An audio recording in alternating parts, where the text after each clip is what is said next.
Here's some motivational tips for musicians. How do you stay motivated? Well, one thing is if you find yourself slipping, getting a little lazy or whatever, then try breaking down your, take a half-hour practice session, break it down into 3 10-minute sections. Take one section and work on songs, or just focusing probably on one song, something beautiful that you like.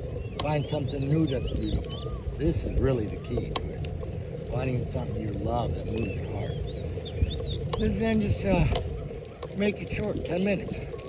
Then take a little break, have a cup of coffee, do another 10 minutes, but now on a different topic, not songs.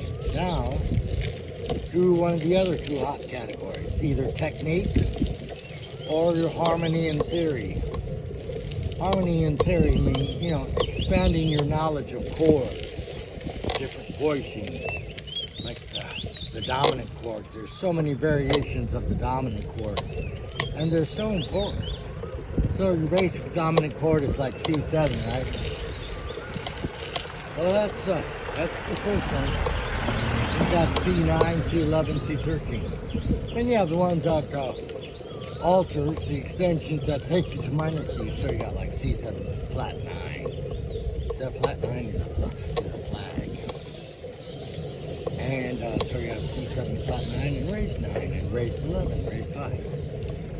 So that's what I mean by harmony. Or you could just simply take your major triads and go through the cycle of fifths.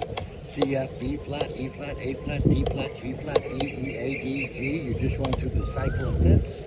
That's an awesome workout. And you can make it musical. It doesn't have to be all stiff. You challenge yourself to make that major triad that you're playing going through the circle. Do something to it. Put a tension note on it, like the 9th, and resolve it. For example, 9th, so C major. The 9th would be D. One step up from the root is always the 9th. Just play that and resolve it. 9 to 1. 9, 1. You could also look at it as 2 if you want to. Now here's another thing. So that's for motivation. Now for old musicians or older musicians, I'm going to tell you a reason why you never want to stop. The number one reason is because there is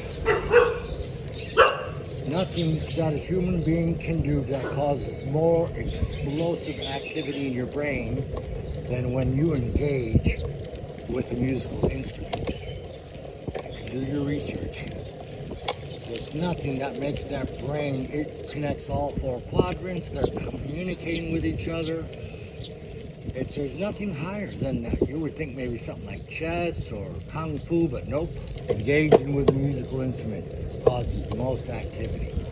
So that's good news. That's anti-Alzheimer's. I don't know about you, man. I surely don't want to die that way, slowly rotting to death like how my poor mom died. And so yeah, I've never known a musician that has had Alzheimer's myself. So there's some tips for you. And what else you can do? If you're an old musician and you're discouraged or whatever,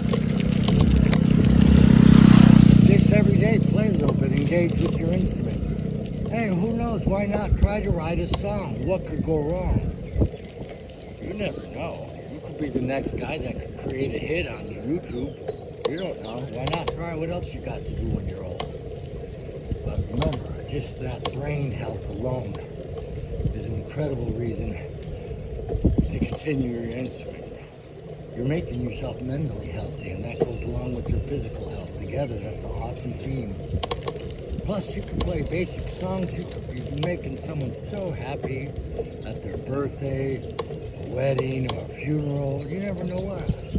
So, that instrument is a universal language. It cuts through all the barriers. It goes straight to the heart. It's very powerful. So, I just want to encourage you to keep up with your instrument.